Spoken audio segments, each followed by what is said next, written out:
નમસ્કાર મિત્રો, આજે સીધું ને સટમાં આપણે એક એવી વ્યક્તિને હૈદરાબાદથી જોડી છે, નાવિકા હર્ષે. એ આમ તો ફૂલબ્રાઇટ સ્કોલર રહ્યા, શિકાગો યુનિવર્સિટીમાં ભણ્યા, આપણે ત્યાં પણ એમણે માસ્ટર્સ કર્યું, અને એ છે ને all India head of civil society and policy advocacy, જે એના એ છે ને હેડ રહ્યા છે. અને એ આમ તો ઓલ ઇન્ડિયા પ્રોફેશનલ કોંગ્રેસ સાથે પણ જોડાયેલા છે. તેલંગાણા ગવર્મેન્ટે હમણાં જે કાસ્ટ બેઝ સેન્સસ કરી, અને તમને ખ્યાલ હશે કે લોકસભામાં વિપક્ષના નેતા અને કોંગ્રેસના પૂર્વ અધ્યક્ષ રાહુલ ગાંધી જ્યાં પણ જાય છે ત્યાં તેલંગાણા મોડેલની વાત કરે છે. તો અમને છે ને તેલંગાણા મોડેલ શું એ અમે શોધતા હતા, અને એને માટે નાવિકા હર્ષેજી આપણી સાથે જોડાયેલા છે. એમનો જાજો મારે પરિચય આપવાનો નથી, પરંતુ મારે આ કેમ મને વિચાર આવ્યો આ કાસ્ટ બેઝ સેન્સસ માટે છે ને તેલંગાણા મોડેલનો, અને નરેન્દ્ર મોદી જે એમને આની વાત કરે, જાતિગત જનગણનાની વાત કરે, એને અર્બન નક્સલ અથવા તો રાષ્ટ્રને તોડનારા ગણાવતા હતા. એ નરેન્દ્ર મોદીએ રાહુલ ગાંધીની આ જાતિગત જનગણના માટેની ઝુંબેશ ને કેમ નતમસ્તક થવું પડ્યું, એની પણ વાત આજે નાવિકાજી આપણી સાથે કરશે. પણ ખાસ કરીને આપણે ત્યાં ગુજરાતમાં મહેસાણામાં એ સાર્વજનિક એજ્યુકેશન સોસાયટી છે, અને એ સાર્વજનિક એજ્યુકેશન સોસાયટીના જે સર્વે સર્વા છે એ દિલીપ ચૌધરી, આમ તો ઉત્તર ગુજરાત યુનિવર્સિટીમાં એ સિન્ડિકેટ મેમ્બર છે, એટલે કે એક્ઝિક્યુટિવના મેમ્બર છે. એમણે એક પોસ્ટ કરી ફેસબુક ઉપર, અને એમાં લખ્યું કે જાતિગત વસ્તી ગણતરી એને છે ને કેન્દ્ર સરકારે એમ કે મંજૂરી આપી છે. આ જાતિ ગણતરી ક્યારે શરૂ થશે ત્યારે બધા ગુજરાતી સમાજના લોકોને એક જ વાત યાદ રાખવી છે, જાતિમાં ફક્ત હિન્દુ ગુજરાતી લખવાનું છે. પોતાની પેટાજાત હલ્લાઈ, પટેલ, જૈન, વૈષ્ણવ દર્શાવવાની અથવા બીજી કોઈ આવી પેટા જાતિનો બિલકુલ પણ લખવાની નથી. હિન્દુ ગુજરાતી એ જ એક જાતિ લખવાની છે. હવે આ દિલીપભાઈ મહાન વ્યક્તિ છે, અને દિલીપભાઈ એવી મહાન વ્યક્તિ છે કે મેં એમને પૂછ્યું કે ભારતીય જનતા પાર્ટીની આ ભૂમિકા છે કે, તો કે ના ના, ભારતીય જનતા પાર્ટીની ભૂમિકા નથી. પરંતુ એમણે છે ને આ ફેસબુક ઉપર જ્યારે લખ્યું ત્યારે જાતિગત જનગણના વિશે જે અજ્ઞાન લોકો છે એમને છે ને નાવિકાજીને આજે આપણે સ્વાગત કરીએ છીએ, અને નાવિકાજી આપણને જણાવશે કે જાતિગત જનગણના કાસ્ટ બેઝ સેન્સસ એ શું છે અને तेलंगाना मॉडल शू है एनी आपने बात करिए. नाविका जी, आपका स्वागत है हमारे चैनल में, और आप हमें कृपया बताएं कि ये तेलंगाना मॉडल क्या है और कास्ट बेस्ड सेंसस क्या है, उसके बारे में आप कृपया बताएं. धन्यवाद सर, आपने मुझे आपके चैनल पे बुलाया. मैं आपकी बहुत आभारी हूँ, और मैं सबके साथ बात करना चाहूंगी कि हम लोग कास्ट सेंसस की बात क्यों कर रहे हैं. अगर हम लोग हिंदुस्तान में देखें तो हम लोग सेंसस हर 10 साल को सेंसस करते हैं, और सेंसस में हम लोग सिर्फ इतना पूछते हैं कि आप एससी है, एसटी है, उतना जाति के बारे में हम लोग पूछते हैं. और वो एक सोशल कैटेगरी जैसे बन गया है कि अगर आपकी जात शेड्यूल में आ गई है तो आप शेड्यूल कास्ट है, और अगर आपकी जात शेड्यूल ट्राइब में आ गई है तो आ गई है. बट एक हम लोगों ने कितने लोगों को एक साथ एक छोटे कैटेगरी में डाल दिया है.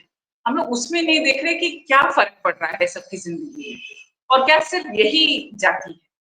कई और जातियां भी है, जैसे कई जातियां जो बैकवर्ड कास्ट में आती है, या नॉर्थ में जो हम लोग ओबीसी अदर बैकवर्ड कास्ट कहते हैं, वो कैसे कर रहे हैं, वो कैसे हो रहा है. क्योंकि हम लोग जितना भी चाहे और जितना भी कहे, हमारे देश से अभी तक जाग गया नहीं. अगर आप छोटी छोटी चीजें भी देखें, जैसे इंटरकास्ट मैरिज, तो 1% से भी कम होते हैं इंटरकास्ट मैरिजेस. तो हम लोग एकदम अभी भी उसी जात के मॉडल में चल रहे हैं. अभी भी हमारे जात के पंचायत होते हैं वगैरह वगैरह. तो हम लोग ये देखना चाहते हैं कि अगर हम ये सारी जो सुविधाएं, पॉलिसीज वगैरह हम लोग जो भी बना रहे हैं, हम लोग बना तो रहे हैं, बट उसका असर नहीं हो रहा. और हम लोग ये भी जानते हैं कि हमारा देश जो है बहुत ही जातिवादी देश है. हम लोग जानते हैं, this is part of our x-ray and part of our DNA, कि everybody is conscious of caste. जब हम सबको ये पता है कि जाति इतनी बड़ी चीज है, तो हमारा अगर हमको कुछ भी इलाज करना हो, जैसे या कुछ भी बदलाव लाना हो, तो हमें जाति के बारे में भी जानना जरूरी है। तो इसी को दायरे में रखते हुए, इसी बात को याद रखते हुए ये हम लोग कास्ट सेंसस करते हैं। तेलंगाना की जो कास्ट सेंसस है, वहां पे हम सिर्फ कास्ट नहीं देख रहे, हम लोग देख रहे हैं आपका सोशियो इकोनॉमिक, एजुकेशनल और पॉलिटिकल बैकग्राउंड क्या है। तो ये आप कास्ट के साथ आप रिलीजन हम लोग देखते हैं, क्योंकि हम लोग सब जानते हैं कि हिंदू भारत में तो सभी रिलीजन्स में भी कास्ट है, और हर रिलीजन में जो अपर कास्ट है वो अच्छा कर रहे हैं, जो बैकवर्ड कास्ट है उनके उनके उनके इंडिकेटर्स उतने अच्छे नहीं है। तो हम लोग ये देख रहे हैं कि आप कौन से रिलीजन में हैं और किस रिलीजन में भी किस कास्ट में हैं, और फिर हम आपका एजुकेशनल क्वालिफिकेशन, आपका एम्प्लॉयमेंट अपॉर्चुनिटी और आपका पॉलिटिकल रिप्रेजेंटेशन देख। तो जो तेलंगाना कास्ट मॉडल है वो एक होलिस्टिक मॉडल है। हम सिर्फ इंडिविजुअल का कास्ट नहीं देख रहे, हम लोग देख रहे हैं कि कास्ट के अलावा क्या-क्या फैक्टर्स हैं जो आपकी जिंदगी में इम्पोर्टेंट है। तो वो मेन चीज है कास्ट। मैं बीच में एक बात बता दूं कि नाविका जी वैसे ट्रेनिंग से अर्थशास्त्री हैं, और इसलिए मेरे ख्याल से उन्होंने कहा कि समग्र लक्ष्य एक मॉडल हम बना रहे हैं। और राहुल गांधी के दिमाग में जो बात थी, वो तेलंगाना के मुख्यमंत्री, जिनके साथ बहुत पॉपुलर मुख्यमंत्री है रेवंत रेड्डी, हालांकि उनके बारे में कभी कभी चुनाव के वक्त में कहा गया था कि अरे वो तो एबीवीपी के हैं, वो वापस बीजेपी में चले जाएंगे, ये वो फिर और पार्टियों में गए थे। मगर उन्होंने जिस ढंग से कांग्रेस को वहां पर सत्ता में लाया, लोग उनके साथ जुड़ गए, राहुल गांधी के साथ जुड़ गए, प्रियंका गांधी के साथ जुड़ गए और खड़गे साहब के साथ जुड़ गए। तो मेरे ख्याल से राहुल गांधी का जो ड्रीम था वो रेवंत रेड्डी के इस मॉडल ने, आप लोगों ने, सबने, नाविका जी आप भी तो वो जाति जनगणना के मॉडल को तैयार करने में आप भी पार्टी थी, तो वो उसमें कैसा है, क्या क्या उसमें आता है, वो जरा डिटेल में बताएं। जी, पहली बात तो यह है कि हमारा पॉलिटिकल विल एक चाहिए। हमारे यहाँ जी तो चीफ मिनिस्टर रेवंत रेड्डी जी और हमारे जो डिप्टी सीएम हैं भट्टी विक्रमार्का, वो भी बहुत पढ़े लिखे हैं इंसान हैं। उनका बहुत विल था कि ये करना ही है, जी क्योंकि एक सर्वे जो है इस स्केल के लिए करने के लिए अगर पॉलिटिकल विल ना हो तो नहीं कर पाएंगे। और अगर हम लोग दूसरी बात देखें तो हम लोगों ने कहा कि देखिए ये सर्वे जो है सेंसस को करना चाहिए, सेंसस के पास वो स्टेटिस्टिकल ऑफिसर्स वगैरह सब होते हैं जिनको करना चाहिए। पर अब जब हम लोग कर रहे हैं और हम लोग स्टेट गवर्नमेंट की तरफ से कर रहे हैं, तो हम लोगों ने बहुत ही कंसल्टेटिव प्रोसेस में इसको किया। तो हम जी लोगों ने बहुत सारे एनजीओ, सिविल सोसाइटीज और एकेडमिशियंस के साथ कंसल्टेशंस किए। तो उन्होंने हमें बताया कि देखिए कास्ट का मैनिफेस्टेशन क्या क्या हो सकता है। ये सिर्फ ये नहीं कि आप पैसा कमा रहे हैं या नहीं, क्या आप मंदिर जा पा रहे हैं, क्या आप कहीं से पानी पी पा रहे हैं, आपको इज्जत मिलती है कि नहीं। सो वो सारे चीजों को भी आपको देखना चाहिए। आप माइग्रेट कर रहे हैं, कैसे कर रहे हैं, कहाँ जा रहे हैं। तो इसीलिए जब हम लोगों ने कास्ट सेंसस शुरू किया तो हमारा बहुत कंसल्टेशन हुआ। और एक और बात हम लोग जो हमेशा भूल जाते हैं वो है जेंडर। जी इवन कई बार हम लोग जब देखेंगे कई अपर कास्ट औरतें भी होंगी, बट सिर्फ उनके नाम पे नहीं होते।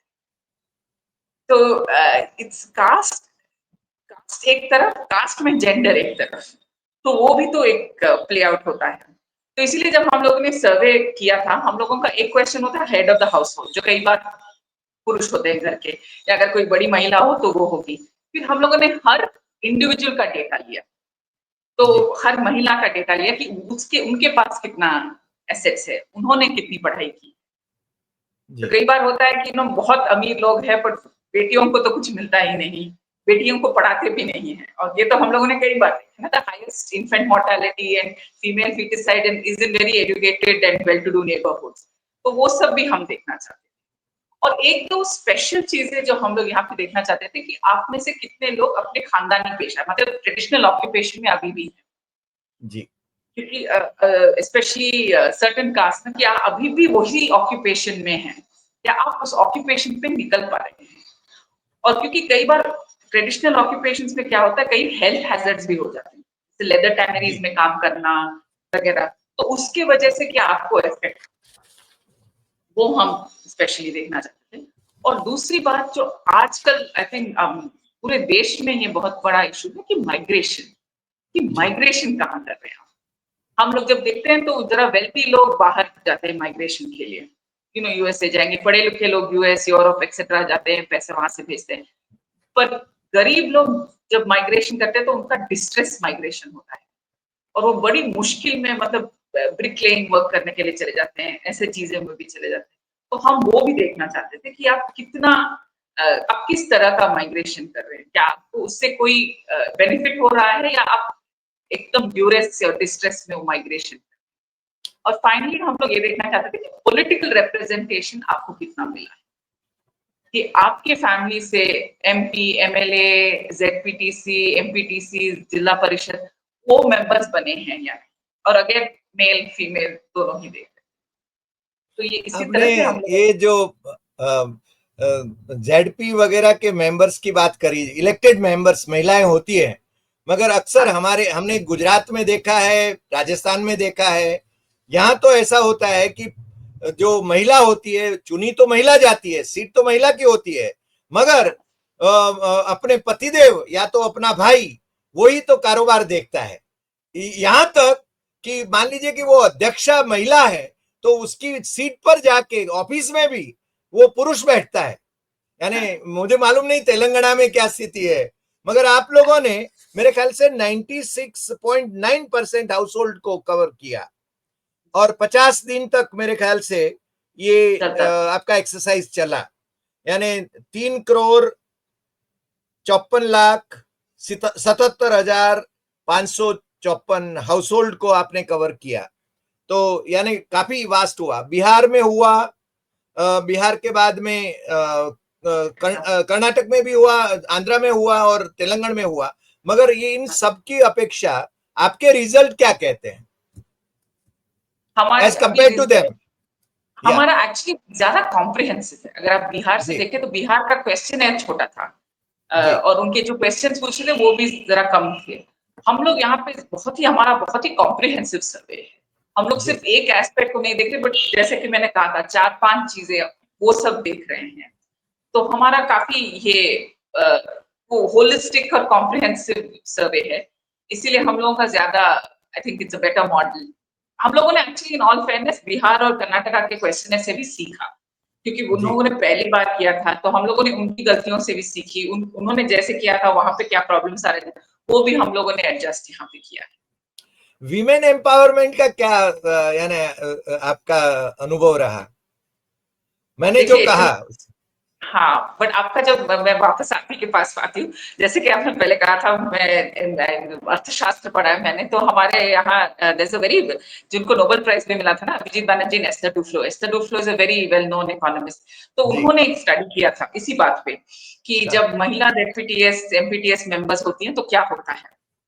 तो कई बार क्या होता है कि पहले टर्म में उनके पति जरा पावरफुल होते हैं, पर धीरे धीरे हम लोग जब एक्चुअल डेटा देखने लगते हैं तो जैसे ही उनको वो कंफर्टेबल हो जाती हैं अपने क्षेत्र में, अपने काम में, तो फिर वो अपनी चीजें करने लगती हैं। और फिर हम लोगों ने ये भी देखा है कि जब और उनके रिसर्च ने ये देखा कि जब महिलाएं मेंबर्स होती है तो वो ऐसी चीजों को बदलती है जिससे लोगों को असर पड़ता है, जैसे कि पानी का प्रॉब्लम, स्कूल का प्रॉब्लम, स्कूल बस, तो जो बच्चों और औरतों को डायरेक्टली इफेक्ट करता है वो महिला मेंबर जब होती है वो उस पर काम करती है, तो इफेक्ट होता है। एक टर्म के लिए शायद उनके पति बैठ जाए, सरपंच पति जो सभी जगह उनको कहते हैं, बट उसके बाद जैसे महिलाएं अपने आप आने लगती है फिर बदलाव आने लगता है। मेरे ख्याल से आप सही कह रही हैं। मेरी एक स्टूडेंट थी पीएचडी की, डॉक्टर बीना राठवा करके, आदिवासी, वो ग्रुप पंचायत की वो सरपंच रही, तो उसने महिलाओं के जो समस्याएं हैं उस पर काफी फोकस करके उसने काम शुरू किया और अच्छा काम कर रही थी। जी जी बिल्कुल। कई बार ऐसा, मैं ये नहीं कह रही कि पुरुषों को समझ में नहीं आता, बट कई बार नजर में भी नहीं आता ना कि ये प्रॉब्लम है करके, तो वो फर्क पड़ जाता है। और विधानसभा में मेरे ख्याल से आपने जो स्टडी किया और उसके आधार पर केंद्र सरकार को यूनानिमस रेजोल्यूशन के माध्यम से मेरे ख्याल से आपने रेकमेंड किया कि ये लागू करना चाहिए राष्ट्रीय स्तर पर, वो क्या था? यानी सभी दलों ने उसको समर्थन किया। जी, हम लोग जी, क्योंकि हम लोग जैसे हमारे जो रिजल्ट्स आ रहे थे, हम लोगों ने देखा कि कास्ट अभी भी महत्वपूर्ण है, हमें इसको समझने की ज़रूरत है। और जैसे कि राहुल गांधी जी भी कहते हैं ना कि देश का सत्य तो ये है, सत्य को अगर हम लोग नहीं जानेंगे, सत्य से अगर हम लोग डरेंगे, तो आगे कैसे बढ़ेंगे? जी और मेन स्ट्रीम पब्लिक पॉलिसी और इकोनॉमिक्स में हम लोग ये मानते हैं कि if you can not measure it, you can not evaluate it. True. So if you cannot measure caste, you cannot measure it, and you don't want to measure it, how will we ever evaluate it? तो इसीलिए हम लोगों को लगता है कि पूरे देश भर में proper socio economic caste census होना चाहिए। हम लोगों को पता करना चाहिए कि क्या हो रहा है। जैसा मैंने अभी भी आपको कहा ना कि कई बार अपर कास्ट घरों में औरतों के पास एसेट्स नहीं होते, उनकी पढ़ाई नहीं होती। वो भी तो एक एरिया है जिसको हमें मानना चाहिए, जिसको हमें देखना चाहिए। तो ये जी सब अगर हम लोग इसको पढ़ेंगे नहीं, इसको समझेंगे नहीं, तो उसमें सुधार कैसे लाएँगे? जी। तो ये केंद्र सरकार की ओर से आपको कोई इसके बारे में जानकारी मिली, उनका प्रतिभाव मिला? जैसे यूनानिमस रेजोल्यूशन केंद्र को आप भेजते हैं विधानसभा के माध्यम से, मेरे ख्याल से वहां भाजपा भी विपक्ष में है, बीआरएस भी विपक्ष में है, एमआईएम भी विपक्ष में है, तो उनका रवैया क्या है? वो whether they are supporting on public fora also?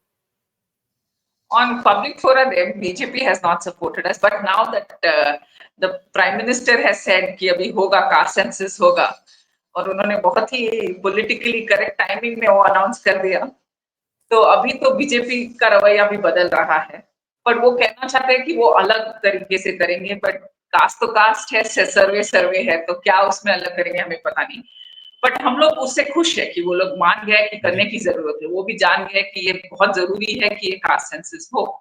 तो देर आए पर दुरुस्त आए ना। नाविका जी, आप को मालूम होगा कि जब 2011 का अपना सेंसस हुआ तो उसके पहले भारतीय जनता पार्टी ने उसको सपोर्ट किया था। सुषमा स्वराज विपक्ष की लीडर थी, हालांकि आरएसएस विरोध कर रहा था। आजकल तो इन्होंने स्ट्रेटेजिकली ऑल्सो, क्योंकि ये मुद्दा मेरे ख्याल से बिहार से उठा और बिहार में चुनाव भी है, और प्राइम मिनिस्टर को जो डेलीगेशन मिला था बिहार का, उसमें उनको मजबूरन भाजपा को भी उसमें जुड़ना पड़ा था उस वक्त, प्राइम मिनिस्टर को रिप्रेजेंटेशन करने के लिए। तो वो जो डाटा था 2011 का, वो डाटा एनालिसिस होके तब तक तो भारतीय जनता पार्टी के नेतृत्व वाली मोदी सरकार केंद्र में आ गई थी, उन्होंने कभी वो रिलीज नहीं किया, मगर उनके पास वो डाटा तो है। उनके पास डेटा है। और अगर आप हमारे नेताओं को स्पीच भी देखें, तो जैसे जयराम रमेश जी ने कहा था कि 2011 में डेटा है, डेटा में शायद पहली बार हम लोग कास्ट देख रहे हैं, तो कास्ट में वेरिएशंस होंगे, कोडिंग होगा वगैरह वगैरह। तो उन्होंने कई बार कहा कि चलिए हम उस डेटा को क्लीन करते हैं, उसको इस्तेमाल करते हैं, देखते हैं उसमें खामियां क्या है, क्या निकल के आ रही है। बट उस टाइम पे वो नहीं हो पाया था। और फिर पर वो डेटा है, तो हमको पता नहीं कि बीजेपी उसका इस्तेमाल कर रही है, क्या उनको पहले से ही पता है, क्या वो कुछ उस पे काम कर चुकी है। तो ये बात वो ही जाने की क्या है, और वही हमें समझ में नहीं आता, क्योंकि पहले तो बीजेपी ने ही माना था कि कास्ट सेंसस होना चाहिए, तो फिर अचानक उनको क्यों पसंद नहीं आया, वो भी समझ में नहीं आया। It is a policy decision, it doesn't need to be a उनकी उनकी एक आर्ग्यूमेंट और आरएसएस की एक आर्ग्यूमेंट थी, उनकी मातृ संस्था की, कि इससे कास्ट सेंसस कराएंगे, कास्ट बेस्ड सेंसस कराएंगे तो हिंदू सोसाइटी है ना वो डिवाइड होगी। आप मानते हैं कि उससे डिवाइड हो सकती है? यही तो बात है ना कि हिंदू सोसाइटी में caste is the most rampant identity. आप किसी को, आई मीन हम लोग तो कई बार सर्विस करते हैं, हम लोग रूरल सभी जगह करते हैं। आप किसी को आपका धर्म पूछेंगे तो कई बार कहेंगे धर्म मतलब religion is not very clear identity, but आप पूछो जाति क्या है, सब लोग बता देंगे। तो जाति सबको पता है, धर्म हम लोग क्रिएट कर रहे हैं ना, सनातन धर्म को, हिंदू हिंदू, बट जाति सबको पता है। तो सबको अपनी जाति पता है, तो हम उससे क्यों डर रहे हैं, हम लोग क्यों पता नहीं करना चाहते? आपको पता है जाति, मेरे को पता है जाति, सबको पता है जाति, पर कोई पूछ लेगा तो हम लोग डिवाइड क्यों हो जाएंगे? एग्जैक्टली बाकी सारे डिसीजन, जैसे मैंने कहा, इंटरकास्ट मैरिजेस नहीं होते देश में, है ना। हम लोग स्कूल्स भी देख के ऐसे जगहों पे भेजते हैं जहाँ पे सारे हमारे कम्युनिटी के बच्चे हों, ये सब हम लोग कर रहे हैं। तो पहले से डिवीजन तो चल रहा है, तो वो डिवीजन को आइडेंटिफाई करने के लिए तो हमको कास्ट का पता करना चाहिए। जी नाविका जी, आज आप हमारे साथ जुड़े और तेलंगाना मॉडल को राष्ट्रीय स्तर पर स्वीकृति मिले, इसके लिए आप लोग प्रयत्नशील हैं और मेरे ख्याल से होलिस्टिक मॉडल है। और मैं मानता हूं कि ये राहुल गांधी, रेवंत रेड्डी और आपके डेप्यूटी सीएम और आपकी गवर्नमेंट और आप लोग सब उसके लिए प्रयत्नशील है। उसमें राजनीति नहीं आना चाहिए और इसको एक स्वीकृति मिलना चाहिए, ऐसा हम मानते हैं। आज આપણી સાથે નાવિકા બેન જોડાયા, અમે બેન લગાવીએ છીએ, નાવિકા એકલું નથી કહેતા। આપ અમારી સાથે જોડાયા। આપ કોંગ્રેસના પ્રવક્તા છો ત્યાંના તેલંગણના, અને તેલંગણ મોડેલ વિશે આપે વાત કરી એને કારણે મને લાગે છે કે ગુજરાતી જે લોકો છે અને બિન ગુજરાતી જે લોકો છે, હિન્દી ભાષી લોકો છે, એમને પણ આ તેલંગણ મોડેલ વિશે માહિતી મળશે અને એમના પ્રતિભાવોની આપણને પ્રતીક્ષા છે। नाविका जी, आप जोड़ाया, आपका खूब खूब आभार। और फिर कभी मिलेंगे क्योंकि और भी बातें इस पर होना है, बहस होना है। आपका बहुत बहुत शुक्रिया। नमस्कार। थैंक यू, धन्यवाद।